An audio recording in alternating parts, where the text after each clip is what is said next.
Good evening, and welcome to Interfaith New Thought Spiritual Center Worldwide, where we believe there's a power for good in the universe greater than we are. And guess what? We can use it. 5 of you know that. That's fabulous. There is a power for good in the universe greater than we are. We are always using it, whether we are consciously aware of it or not. And we know this heat, we came into air conditioning, thank God. I want everyone to align with me that it seems that my air conditioner cannot be fixed, and so I got to do other alternatives. So I'm calling all my Facebook community to align with me. We welcome our new guests. We have seats right over here. You just come right on in, and we welcome you to our New Thought Spiritual Center. We're very happy that you're here. For those of you that have tuned in, we know that nothing happens by chance, that everything is by divine appointment. We have a divine appointment tonight to be with a beautiful shaman woman. She's an amazing and gifted writer, and she's written this beautiful book, Spiral Dancing Life, Practical Earth Wisdom. I met shaman Maria Yraceburu. I said it correctly. I'm so proud of myself. And I've only known her 25 years. And I lived in Mount Helix in San Diego. And they needed a place to do sacred ceremony. And what we did, we would like everyone in the circle. So if you'll all come and fill in every chair, and you can take my cushions, because it's very important that we have all the energy together. Thank you so much, including you, Rob. We want you in our circle too, because as Maria and I were speaking, it's just all about energy. And I love this chapter on energy in the spiral dancing. And that when we are in sacred circle, and we are acknowledging that we are the 2 or 3 gathered together, there is an energy here in the midst of us that is greater than the sum of its parts. And when we really get that, and we acknowledge that, then that's the space of miracles and transformation. And Maria and Linda's journey has been amazing. So they needed a place to do sacred ceremony for the weekend. And so I offered my home in Mount Helix, which was an old adobe estate. And when I bought it, everything needed to be replaced. The roof, the floors, everything. But it was adobe. It had this energy. It was, even though it had linoleum floors, I had to have taken, this was an adobe estate. The pool was algaed. I lived on the ocean in Coronado. And I brought my daughter, and my best friend, Jerry Lennon, who is Sister Mary, amazing shaman woman herself, now close to 80. And I said, look at this, there's an acre of land, there's this adobe house, and then, the pool, yes, it's algae, but look at this, it's just going to be beautiful, I'm going to do this, I'm going to do that. And Jerry goes, honey, if you say so, I believe it. And so my daughter's there, and she's used to living in Coronado, and I've sent her off to university. And so I go, what do you think? And her lip began to quiver. She says, Mommy bought a dog. But by the time I had it transformed, it was quite wonderful, wasn't it? With the hardwood floors and the new roof. And my dad was on the planet then. And he was an amazing artist and did amazing things with the cupboards. And, we had it really as sacred space. And so they came, and I was leaving that weekend, so I just gave them my house with all of these people to come and do their weekend of sacred ceremony. And you said it was absolutely transformative. 25 years ago that this occurred. And so they became my Apache nieces. And we've always stayed in touch, and we've always had a very deep heart connection. And as you know, I was born in Oklahoma, so I have a little Osage within me. And I'm so proud of that, because I feel that when I came to Palm Springs, that where we stand is holy ground. Remember that Coachella means hand of God. Hand of God. So the journey that Maria and Linda have been on, they have spent 7 years in New Mexico, 76 acres of land, horses and livestock, and doing sacred ceremony. And everyone that said that they were going to help out suddenly disappeared. We know how that works. Suddenly they were not there.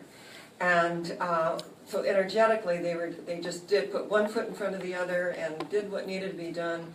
And then when they had the opportunity to come back to Ramona, California, which they've traveled, they came. Maria is an amazing, she's a gifted writer. She is an amazing ceremonialist. And the energy of the sacred, she carries that sacredness with her as she enters the sacred hoop and acknowledges all living things, all the relatives, the fin ones above, below, the winged ones above, grandfather, sun, grandmother moon, sky father, earth mother, the rock people that share their sermons and stones. You were there with, she showed me a stone earlier of a petroglyph of a rattlesnake. That was amazing. I'm going to share that tonight. Just amazing. And you know, we look at the trees, our guardians, and our sister, the babbling brook, that shares her song in a universe that's filled with calm. And all the little four-leggeds that romp and roam upon the Earth Mother that is their home, and we two-leggeds that walk the good red road of peace and balance together hand in hand, remembering that we did not weave the web of life, that we are merely a strand on it. And what we do to the strand ultimately affects the web of life, as Chief Seattle stated so beautifully. So it's just a great pleasure. They're going to spend the night. We're going to know that air conditioning is, you know, I'm going to flip the switch again, you know, when I went back in the house, I didn't tell you it was 96 degrees in there, and I went, oh my God. But we'll flip the switch for you, honey, and we'll just pray a lot and know that the cool is there. So it is my great privilege to present our shaman, our Apache shaman woman, Maria Yraceburu. Here she is, all the way from Ramona, California.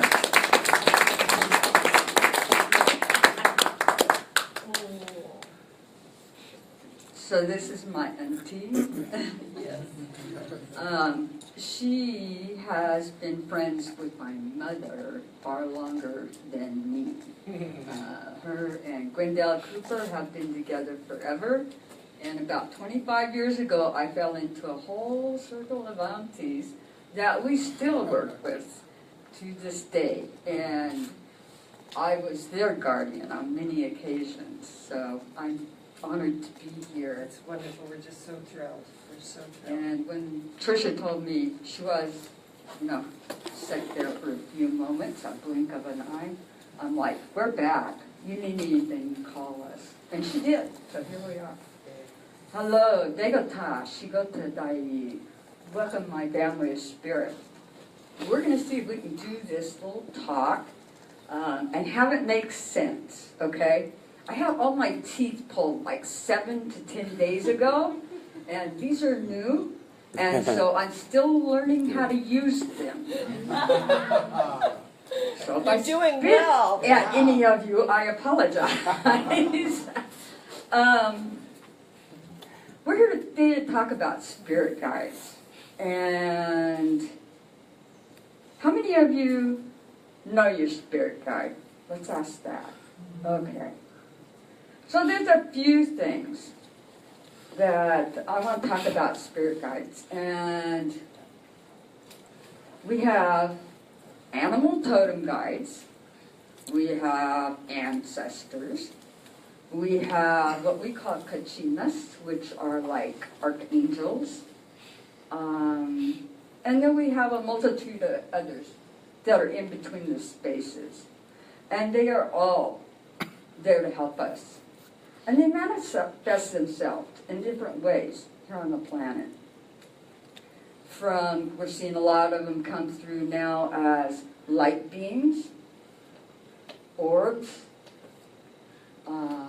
We're getting messages on cell phones. Have you ever had a party of Hungarians call you? Not know what they're talking about? See, Linda's Hungarian, and we got this phone call, and we heard our names being called, and nobody we knew was laying claim to that phone call. There was no phone number that came up, nothing. Really? This has happened on more than one occasion. But we're seeing how the other side's trying to talk to us from the other side, and they're utilizing the one thing that they have the best access to. And that's the electromagnetic field. Okay? Yeah. Now, I got lucky. I grew up in a situation that says, if you don't hear voices, we're going to worry about you. Right? If you don't see things, we're going to take you to a party over here, and we'll fix that. Ceremony. Ceremony is the opening of a magical edifice so that we can access things that we don't normally see on a day-to-day basis. Dreams are another way that our spirit guides talk to us, okay? And great visions come out of these dreams. One of my students is here, Lisa Starr, and she's a master drum maker. And all these visions and drums come out of the dreams that she is given. You are required in this moment to open yourself to the in-between. That's what happened when we crossed that threshold in 2012. And they said, hey, pay attention. Okay, now I get this a lot. Now my grandpa used to do that when I was a kid and not paying attention. So I still get it. Sometimes the easiest place to start with spirit guides in your connection is those that have crossed, that we had an intimate relationship with. I like to tell little kids, the way we work with little kids is, if Grandpa was an animal, what would he be? And so some say hawk, some say a wolf. I had one family come to me and tell me a Rottweiler. And so their job after that was every time they saw a Rottweiler, they had to say, hi, Grandpa. And it put Grandpa in their mind and in their heart more frequently. And they felt comfort in that. And then we're able to open up to allow other things to come in from Grandpa. There are 3 ways of receiving from Spirit. Every human being is born with at least one. And then you go, by the time you go to school, they crunch it. Okay? They put you in a box. But you have the ability to hear, the ability to see, or the ability to sense. And then the other 2 are kind of like a muscle that's atrophied, so you have to build them up. And if you're lucky, you'll build all 3 of them up so that you can do all of these things. I've been doing this work since I was 10 years old. I had my first vision when I was 5. To be in service and to be connected to your spirit guides is to never live without trust. They always have me in the right place at the right time. They always give me the information I need to go forward. And they, most of all, always keep me in service. And I can think of nothing in my life I would rather be doing. Because I'm sure those of you that hang out with Empty know God's the best employer there is. You know, it's the ultimate payoff. And let's deal with that word payoff right quick, okay? We give because we can, not because we expect in return. And then we get everything we ever dreamed of. So Empty mentioned something. She was talking about a rock I was showing to her earlier.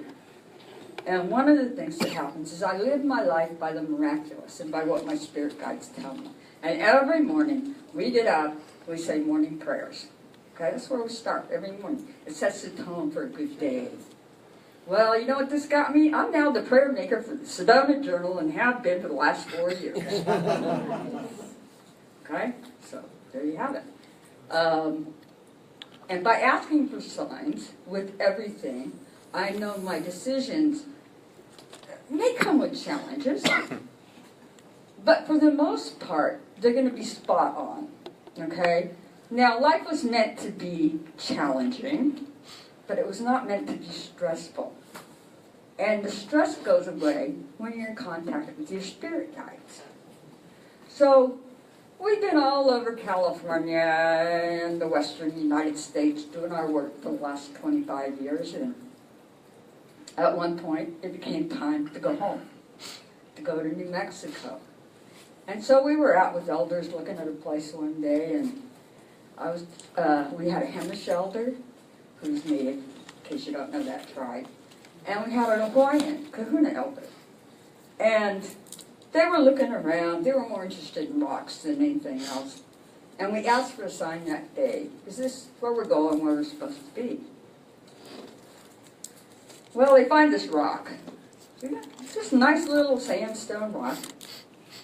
And it's got all these little crustaceans in it that are kind of hard to see. So the Hawaiian got all excited because here's sea creatures, right? That's what they see as holy. Okay. So then the Hema elder turns it over. And this was our sign. And I don't know if you can see that, but this is a fossilized rattlesnake, completely whole. We pass that around. So we got our sign because we asked. Because we asked. Whenever I have a question, I ask, and some animal will show up. You know, and I grew up in nature and with a tradition that taught me what that means. And everything has a meaning. And, you know, some of that's memorization work, but I'm going to tell you, the best interpretation of any sign is what your gut's telling you. Because that's also a communication from spirit. Your body's an antenna that reads things for you, different energies.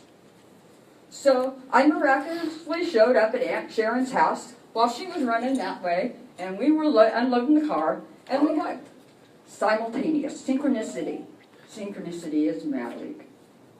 Pardon me. Okay. So, no, I don't like that word. By the way, that's one of those words you should get rid of in your vocabulary, all right? Yes. I don't like shoulda, coulda, woulda, if, try. Maybe, try, you know. Anything that's going to keep it way out here, we've been really good at using, like, you know, up until a certain time. But now we're in this time where creation's saying, okay, you made it through 4 worlds. We're in the 5th world now. It's time for you to step up to the plate and accept what's yours. And if you don't, we're going to drive you flipping nuts. And that's pretty much what we're seeing with people. Okay? Remember I said I come from a society that says if you don't hear voices, you're going to be in trouble?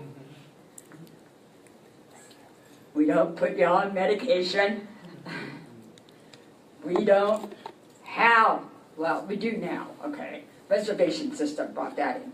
But we didn't have mental health problems when we were in relationship with spirit and earth. And my job for 52 years has been to bring people into relationship with the spirit of the earth. Okay?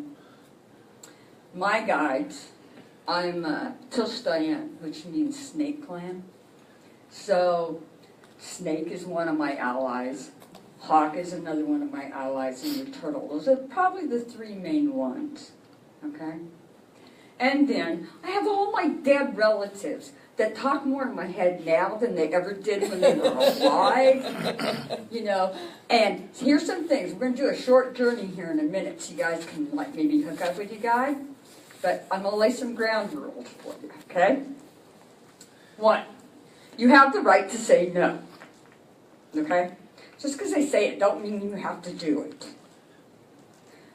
2, you have the right to say, I need the night off and I would like to take a nap. Okay? Because once they start downloading you open that channel, they're not going to stop. All right? They're very, very excited to break through that dam.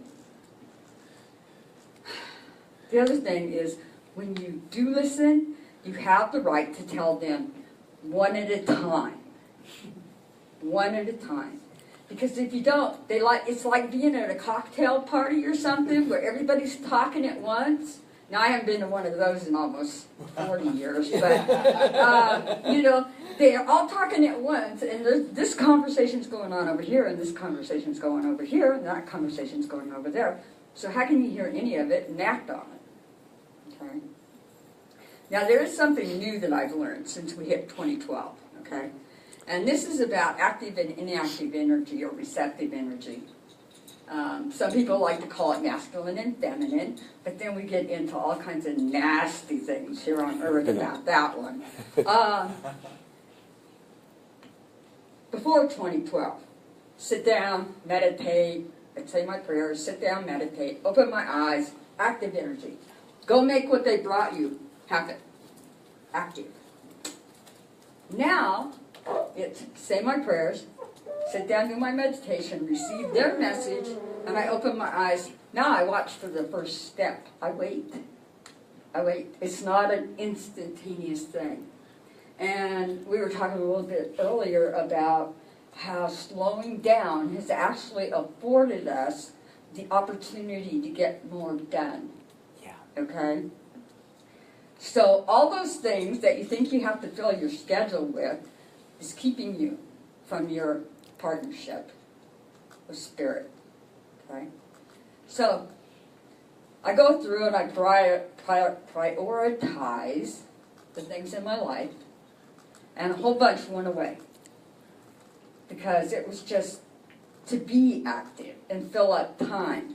And I felt like I needed to do it, and yet what I found was when all of this went away, that probably wasn't even mine to do. I had all this other time that I could do more on what was mine to do. So this book that Aunt Sharron showed y'all, that's my 13th book, okay? And I write because if I don't, they give me a headache. It's like, put it down, put it down, put it down. It's not mine. It's not mine. You know, some of it I learned from human beings, but the rest all came from Spirit. And I have found this one thing about Spirit guides, is if it's supposed to be here, they're going to give it to like 50 people all at the same time, or more, so that it is getting out to people. It is getting out to those that can't hear, that those that need a little help along the way. So, you like my rattle? Very cute. I have leather rattles, I have gourd rattles. This is my favorite rattle. This was given to me by my granddaughter when she was 4. She just graduated with honors, guys. So this is actually it, because here's the key. For any shamanic work of any kind, your kid has to be involved, okay? You got to get the imagination going. You got to, you know, momentarily you may have to act as if. And mostly you have to trust your gut, okay? Don't question what comes to you. And don't negate what comes to you. Don't belittle it. Because they wouldn't give it to you if you weren't supposed to do it, and if you weren't already prepared to do it. Right? Okay, so I'm going to take you to a favorite place of mine. I'm going to ask you all to take a breath in. Oh, by the way, breathe out. I'll have you doing the Hawaiian breathing here, which is the honi. That's an inhale, pu. You hold it at the top, and ha, you let it out with a sound. Let all that tension from today and the heat go away. Does that heat, oh boy, does that make us all cranky pants? There you go. One more. Okay. Okay. So now there's many ways to do visualizations and journeys, and I'm sure you have all done several, if not a multitude of them. I'm going to talk, and then I'm going to sing, okay? So I'd like you, keep your eyes closed, don't be looking at me. No cheating here. Okay. Keep your eyes closed. I want you to find yourself on a cool cave floor. I want you to smell flowers. I want you to feel a little cool breeze.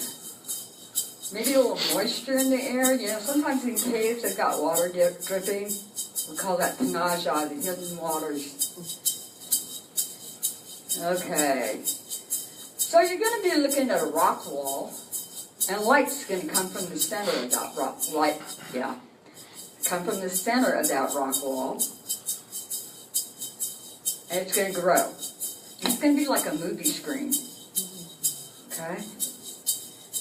And as the movie screen comes to life, I want you to see an image start to form that you can actually start to tell a little bit of what it is. It's kind of like, if you've ever had one of those really foggy days, like in San Francisco or something, and it just kind of starts to dissipate or something's coming through it. I want you to see something. I want you to see your spirit guide. And I want you to take a minute and I want you to be with your spirit guide. Is it an animal? Is it a relative? Is it somebody that you haven't got a clue? Is it a rock talking to you? Is there a plant there? Or another animal? Now I'm going to sing and I want you to talk to that guide for a minute. Windeyaho, windeyaho, windeya, windeya, ho, ho, ho, ho, hey-ya-ho, hey-ya-ho, ya, ya, ya. Windeyaho, windeyaho, windeya, windeya, ho, ho, ho, ho, hey-ya-ho, hey-ya-ho, ya, ya, ya. Windeyaho, windeyaho, windeya, windeya, ho, ho, ho, ho, hey-ya-ho, hey-ya-ho, ya, ya, ya. Okay, now that's just a short little thing there. I'm going to have you sending back into the mist. All right. And as that fog and the light starts to go away, I want you to feel your body in that cave. How's it feel? How did being with your spirit guide feel? There's many places you can find a spirit guide. This is my safe place. This is where I had some of my first visions in this cave. But you can do it in water gazing, cloud gazing, fire gazing. There's a lot that is revealed in the shadows and substance. In between. It's where we meet. And you have the ability to come back here anytime you feel like it. I'll share my cave with you. Oh heck, I may even meet you there someday. And we will go exploring together. And if you ever run into a rattlesnake or a hawk in your dreams, you can say, "Hi, Maria." All right, bring yourself back. Come back to the room. And when you're ready, open your eyes.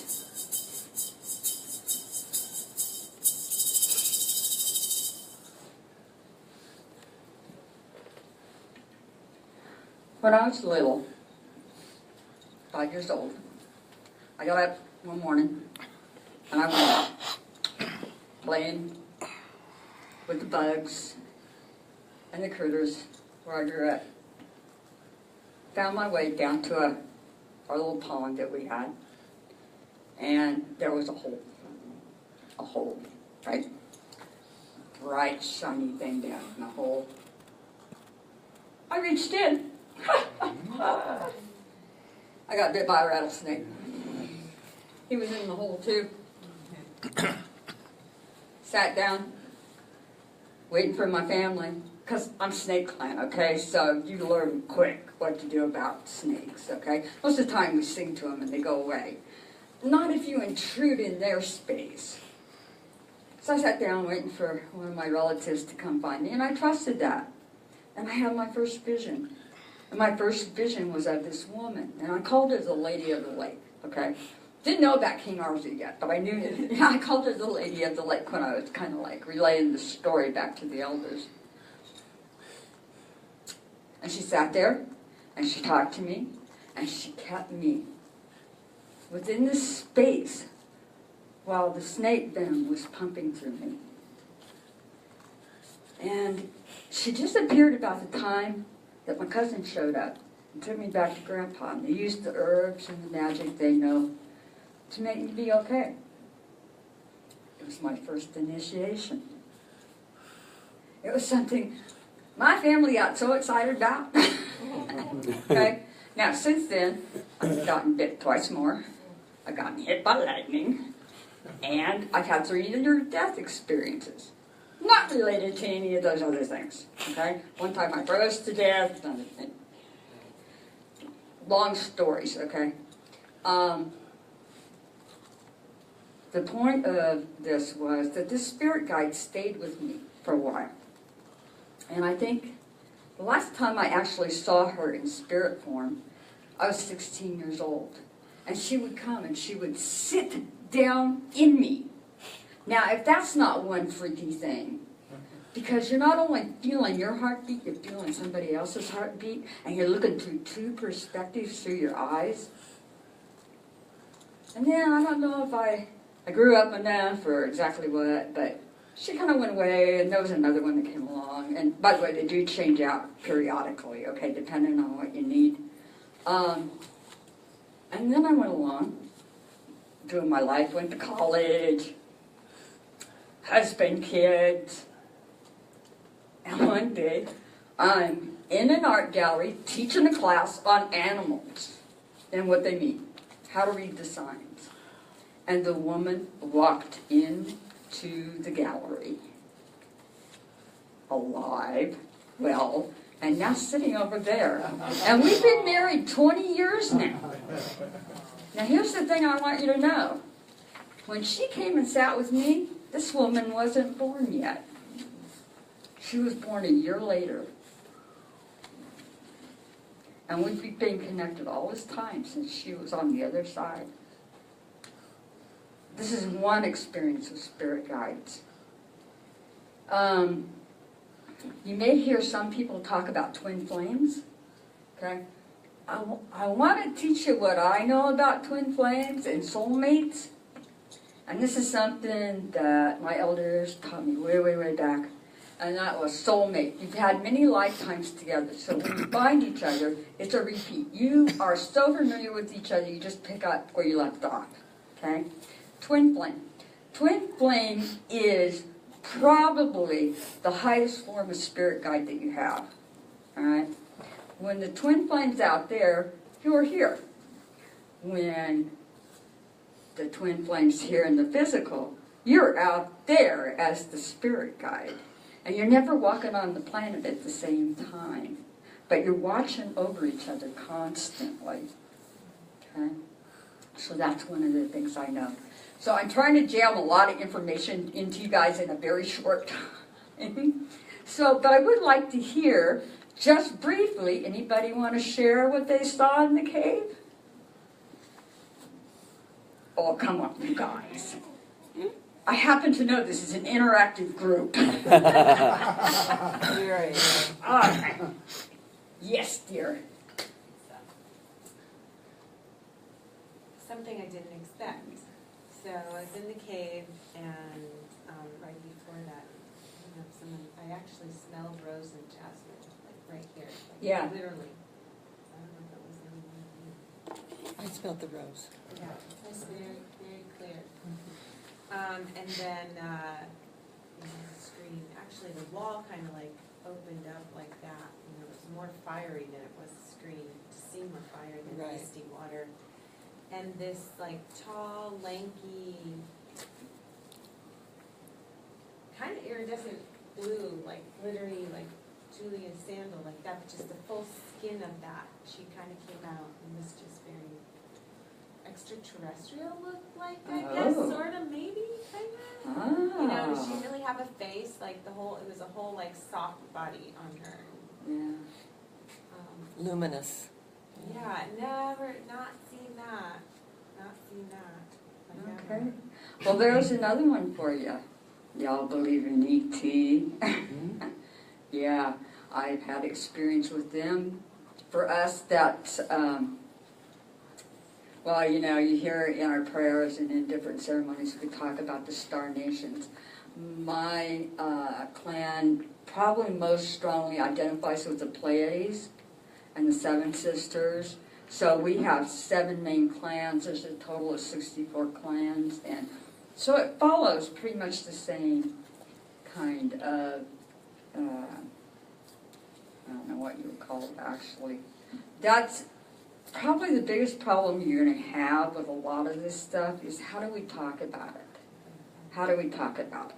So yeah, I'm doing a little fumbling here for 2 reasons. One, how do you explain the unexplainable to anybody?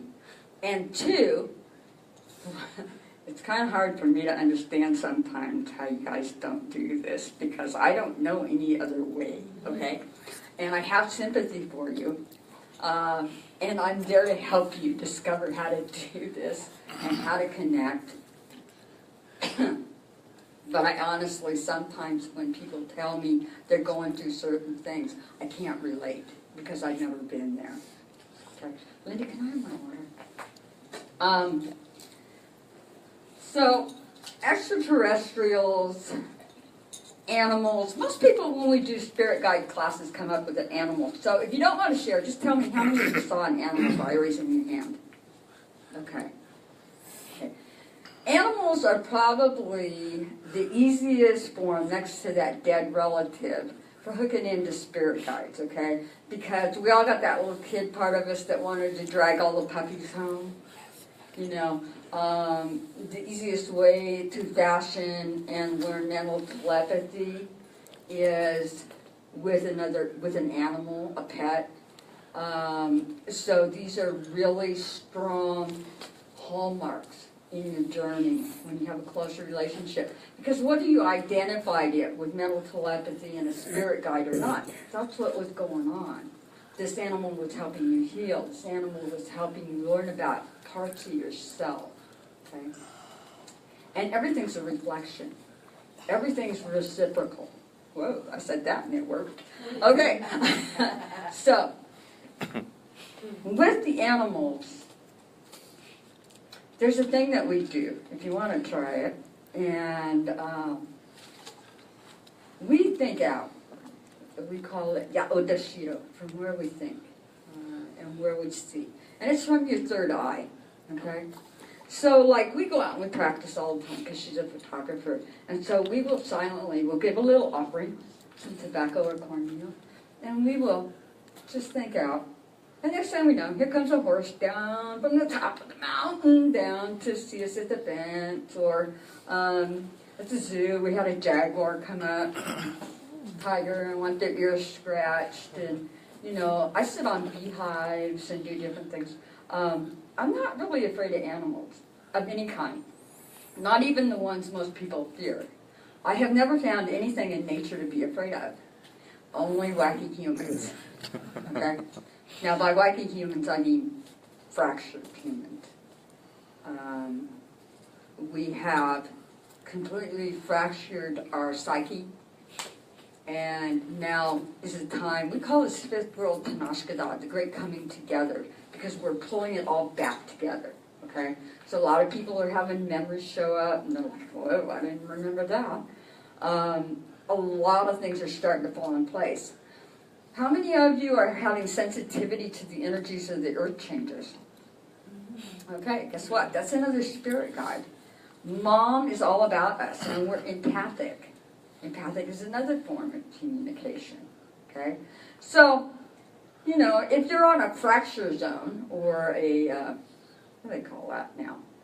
Like a fault line. There you go. I'm completely blank. By the way, when they do that to you, they just took it out and they said, not now, or ask somebody else. Don't have judgment on yourself. So, Earth is changing her frequency to make life easier on us. Now, we can look around and we see earthquakes, volcanoes, floods, you know, all this stuff going on. That's happening because, okay, the polar axis has shifted. We actually have 2 other polar axes. one in Tibet and one in the Flagstaff Mountains. Sunshine. Yeah, San Francisco Peaks. It's an S word. I'm dyslexic. Above Flagstaff. These are the east and west poles that are coming about in this fifth world. And by having 4 polar axes, what it's going to do is eventually it's going to stabilize the planet and her Earth changes. But you know, we're only like 7 years into that fifth world, okay? So it takes a little longer than that to get everything settled down for a while. And then, you know, anywhere from 25,000 to 458,000 years from now, it'll all shake up again. The prophecies say there's going to be 7 worlds. We're only in the 5th, so don't worry about Mom belching. We're not going anywhere yet. But get into a relationship with her. And the one thing that really is important to know is if you're not, you know, we have highs and lows, okay? It is a polar planet right now. We have highs and lows energetically. So if you have a low day, give yourself a break.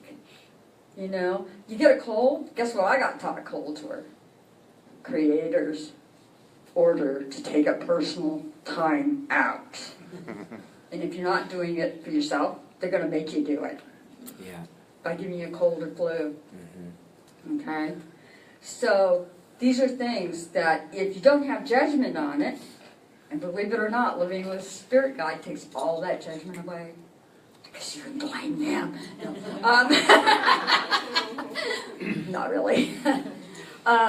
Because they keep you on the path of ease and grace. You know, like I said earlier, challenging but not stressful. Challenging makes us look around for options, and like a medicine wheel, you always have 8 options, no less than that. Okay? So if you feel like you're between a rock and a hard place with no choices, ask for a sign. Yeah. And don't be surprised if a bird shows up. Something always shows up. Even the drunk on the corner talking to you for no reason, you better listen to what he has to say because he's got a message for you. Anyway, you ask for a sign. Now, a sign. Do you know what kinesiology is? Yes. Okay, I figured y'all did. You hang out with her. So, you know, if you got a yes or no question, just muscle test. That's the easiest thing for it. And trust it. And you'll never get in trouble. You got something more serious? You ask for a sign. You go out and you sit with Mom and Dad. That's what I call them. And they will send you a sign of an animal or a vision or one of the things that we got taught. I was sitting over here kind of watching out the window while we were waiting for all of you to come. And I was watching the direction the wind was coming. How was the tree blowing? Because that wind coming from a specific direction is telling you something too. So it's opening ourselves to believe in the impossible. To believe in the impossible. And I live my life by the miraculous and by the signs. And if I hadn't, I wouldn't be here today. Not because I wouldn't be talking to you, but because I wouldn't be alive, okay? There's enough situations in my life, as I kind of listed earlier, that would say, whoop, she's on her way out, okay? Now, the other thing I can tell you, which has absolutely nothing to do with spirit guides, but does actually help, is you know those near-death experiences? If you've had one, you're not afraid of much of anything after that, okay? Because you know, oh, it ain't so bad. Actually, what hurts sometimes is the coming back, because it can put physical stress on your body. But once you have that, you also see all of these guys that are standing there.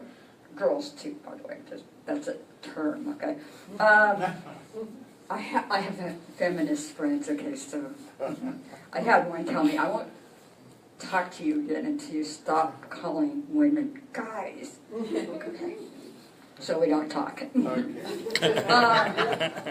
Anyway, so you see all of these angels or whatever you want to call them out there, and you really start to understand how you are not alone, ever. Ever. So we have things that happen. Like I said, the phones, the animals. You walk in somewhere, and if they really want you to know something, like a bookstore, you ever had a book just fly off the shelf at you? Guess who did that? Yeah. That was your spirit guide saying, you better read that thing. There's something in there for you. Okay? So, spirit guides. I'm going to give you a little more information. We believe that we each, at any given point in time, have at least 24. There are 24 stones in a medicine wheel. We believe there's 24 aspects to each human being. So these are all little parts we play throughout life. And there's also a guide that goes with each of those things that we do. And then we have one major one, our primary guide. For me, that's Nakia, the rainbow serpent. And he's like the project manager. He oversees all these other guys. So when I need help, I take it to Nakia, and then he says, you, and you.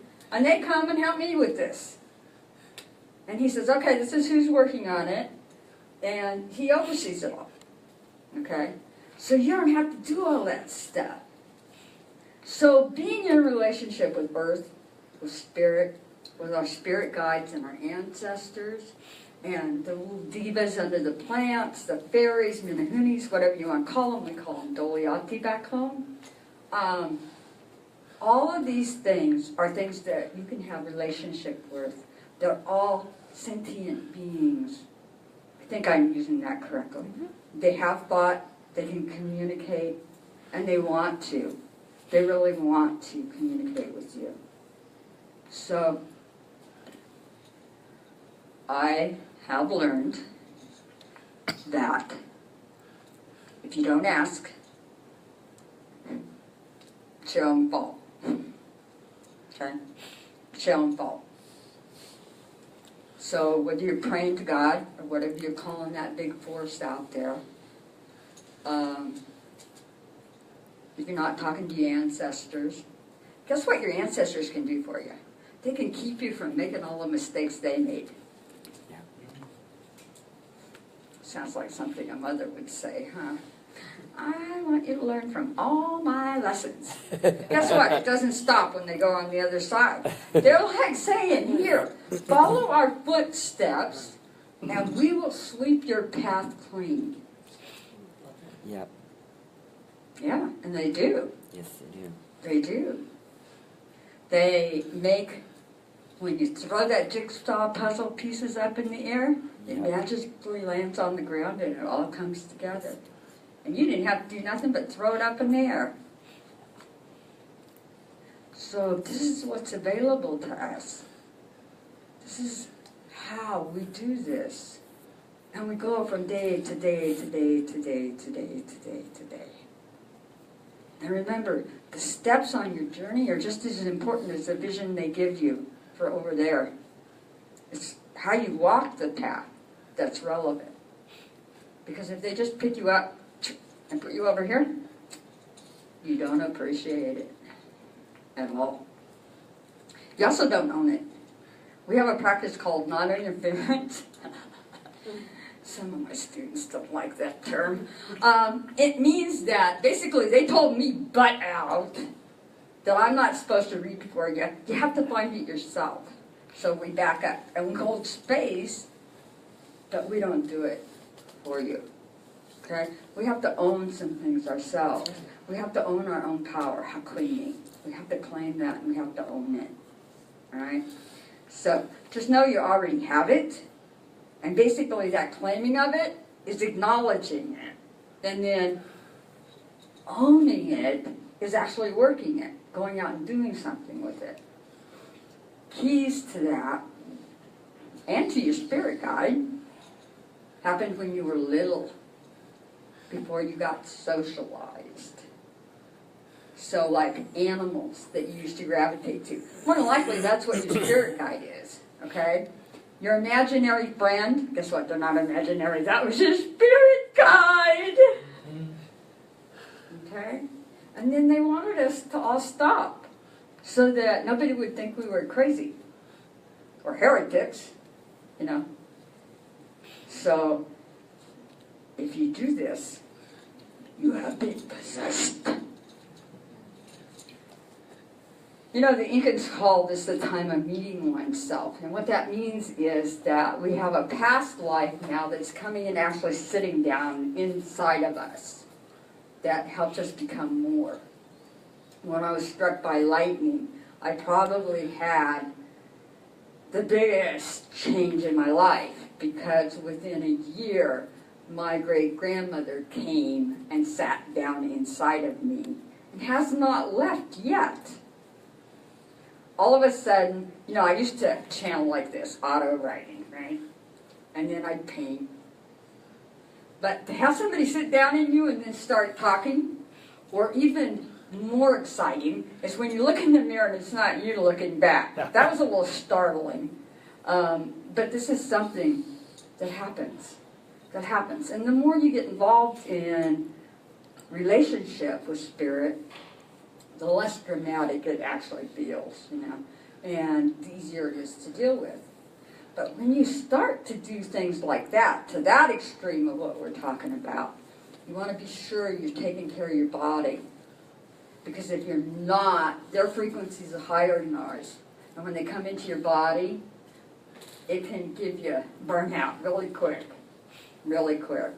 When she first started coming, oh, here's another thing. If you have somebody that doesn't speak the same language as you sit down in you, tell them the next time they come, they have to bring translators. Because I went to my first channeling gig and I took her, and all of a sudden great-grandma was talking in Apache, looking at her for translation. And it was like, whoops, she knows like 8 words, right? So we had to do a little intervention. I had this other aunt, Beatrix Quintana, who channels all the time, and she sat down and she said, okay, we have to tell her she has to bring translators with her so that she speaks English to everyone and they can all understand. The other thing was that she was only allowed to stay in my body in the beginning for about 10 to 15 minutes. And believe me, she would try to take over. I once did a 2-hour channel and then slept for a week because my body couldn't take it. Okay. So you are the ones that set the boundaries, just like with other people, with your spirit guides. They have no concept once they're over there of things like timelines. When you're tired physically, they don't get that, okay? So you have to spell it out for them. Okay, I'm done right now, okay? So give me a break. And turn it off. Turn it off. I always use I didn't bring it with me. I always use like a focal point, like a candle, or I have a medicine bowl that I put a crystal in, and I'll send myself into that crystal to meet them in the cave. And so I have that safe place created. So whether it's an ancestor, whether it's a spirit guide, whoever I'm calling on, I always go to that safe place to meet them. And then if we need to, we'll journey together. But most of the time, that's where we start out. So it always starts in the same place, it always ends in the same place. And a lot of times, we never even leave the cave. Sometimes we'll have a fire going in the middle, and we'll see things in there or on the wall. So these are things that you can keep in mind about contacting your spirit guide. And basically, all you really need to do, I'm going to tell you, like, get a little candle and create a safe space for yourself in your home or office, wherever you want to be. Make sure it's going to be quiet time. Select some nice meditation music and drop into it. Now the music, if you program the music right for 15 to 20 minutes, it's automatically when it ends, it's going to bring you back. But if you're worried about it, always that primary guide. I get up every morning and I tell Nakia, run the parameter. Okay? Some of you are old enough to remember what a DMZ is. Yeah. Okay? A demilitarized zone. That used to be a buffer between countries. Well, when your spirit guide comes to you, you say, run the parameter. He's running inside the circle around your energetic field. And he's building that energetic field so no negativity can come in. You can observe and be witness, but he's protecting you, or she. You know, I don't want to call him it, so he, she is protecting you. Okay? When I go out of body, when people are sick and they've asked for my help, I call him. I say, okay, you're in charge. You're in charge. Keep me safe. Get me back. And he always does. So they are there. They are there to help us. So I'm going to ask again from this interactive crowd. Anybody but Lisa, because I know she'll answer. She's mine. All right, we're going to do it this way. I'm going to point. What was your favorite animal as a child?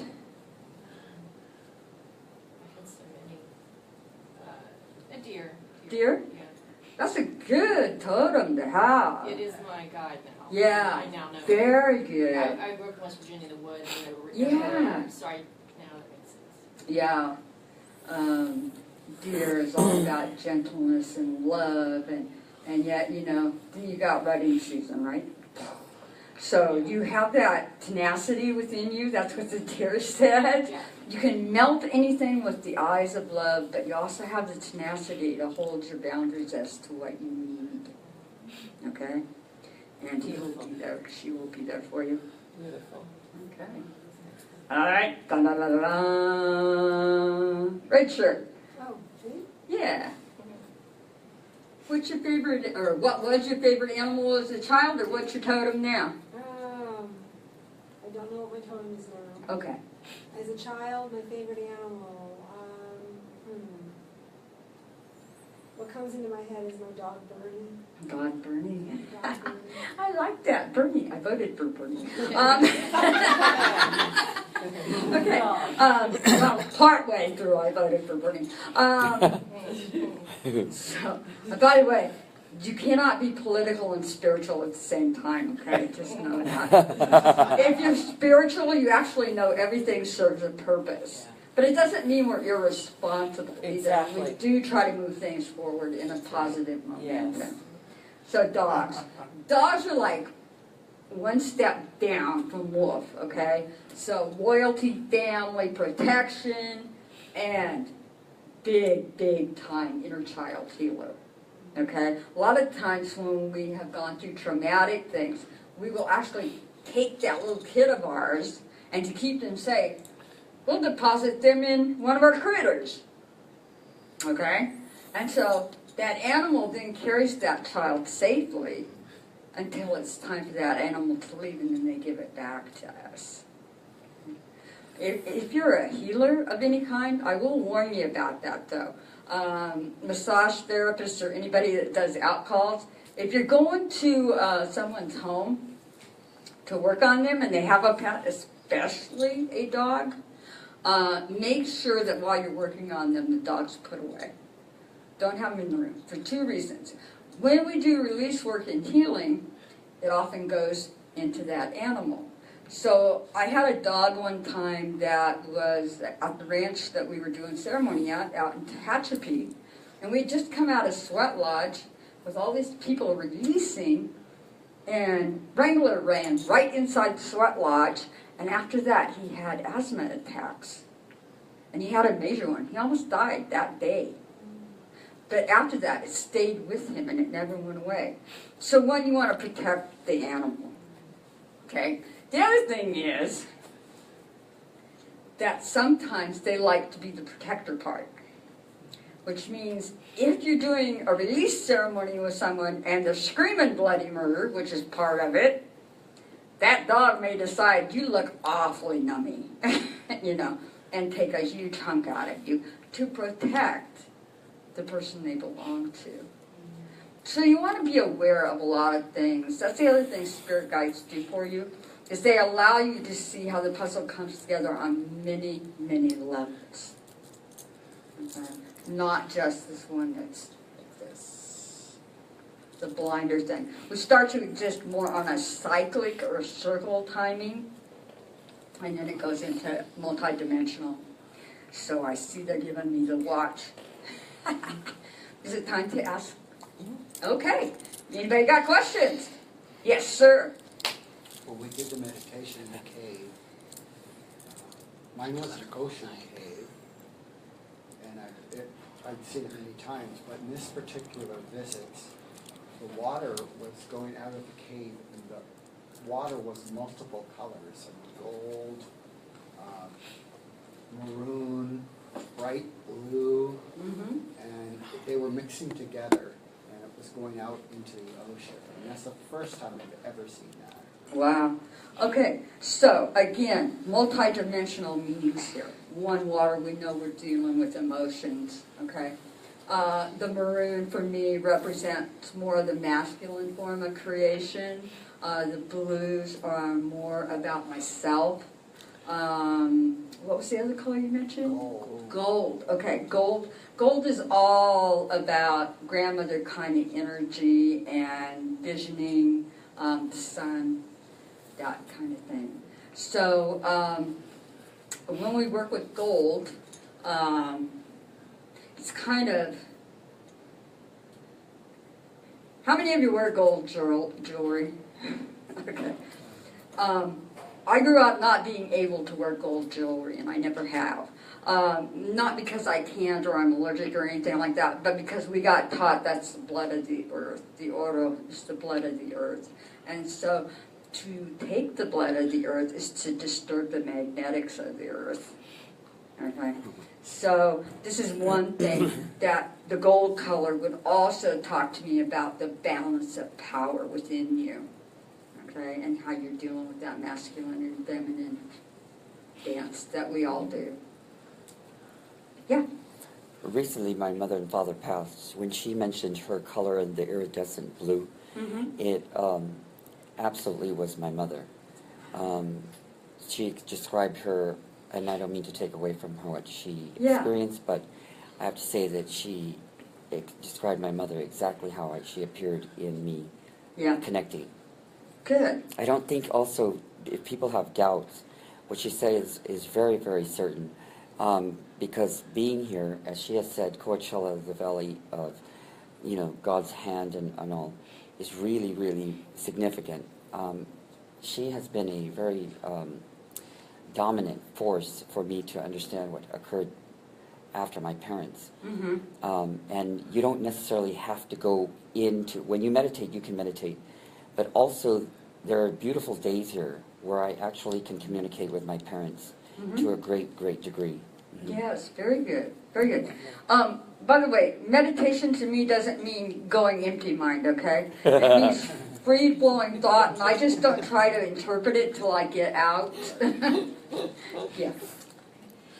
Curious, when someone does not want to be on this earth anymore and they're doing things to themselves, and with someone that I deeply care about, I feel like there was a walk-in because he has no recollection of his childhood. What happens? I mean, is that more of a spirit that came in, or is that just somebody that wanted that body? That's more along the lines of what I would actually consider a split apart. When we have traumatic events, there's a part of us that goes out to not deal with it, okay? And a lot of people that were abused as kids know this, okay? And you may or may not ever recover those memories. But what does happen is there's another part of your psyche that kind of like takes hold, okay? And it builds up this other persona, okay? Now, in psychology, I'm an eco-psychologist, by the way. I did not go to school for that. They decided at some point, because I was working through the psychology field long before the world knew that much about Incans and Mayans and the shamanic healing that's kind of like helped us go through that transition of worlds. They gave me an honorary degree for it, okay? But it is more along the lines of what psychology might call schizophrenia, okay? I don't. Like I said, there's 24 aspects to who we are. And when any one aspect kind of drops out because it's weak or it splinters off, then other aspects will try to pick up the difference. But they're going to come from that personality strength that comes from that aspect. So I know for a while I had an abusive relationship in my life, and the side of me that came out almost was a completely different person, and I often find myself going, whoa, where'd that come from? Okay? I also discovered some things about myself that a lot of people might speculate on, are we actually capable of, and I actually found out I was. So I know I'm capable of murder. I'm capable of dismembering people. Because believe me, I had many thoughts about this at that time. So I know I quit wondering if I was ever capable of it. But what it did was it shocked me enough that I started healing and regaining that other piece of myself and balancing that out. So that side of the personality no longer was the dominant force. And now that's the side of me that I actually dance with. You know, it's like fear. It's like death. These are our friends. You know, fear is meant to keep you out of trouble. Yeah. Not walking in front of the steamroller. Okay? But if it's psychological fear about whether you're good enough or not, it's not real. It's not real. Dismiss it. Toss it out the door. Because you are highly valued. All right. Okay.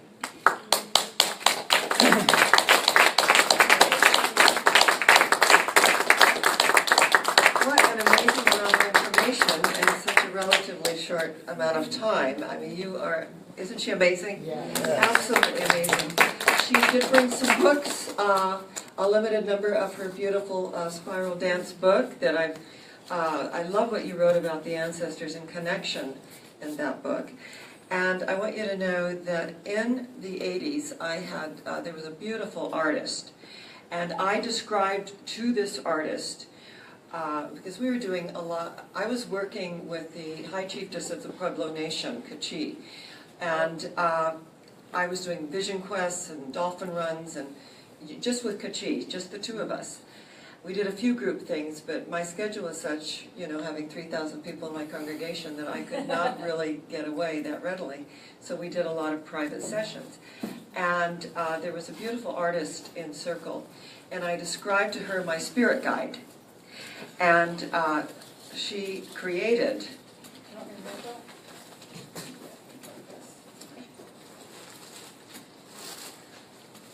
this jacket, you know, which this jacket is embroidered, right? But here is my spirit guide. Whoa. And she painted my spirit guide, and she used to come to me, and I would describe her. And I've had this since the 80s, and you can just see this work, and the beadwork is amazing. Look at that beadwork. So I'm going to present this to Maria tonight because, you know, I wore it once, and then I had a hanging, you know, and a grouping. And my Native American, I had a native room in my Adobe makeover, right? The Adobe makeover estate. And so I just really feel that it belonged, you know, I want you to have it. And yes. And it's just so deeply meaningful. Yeah, Maria's here.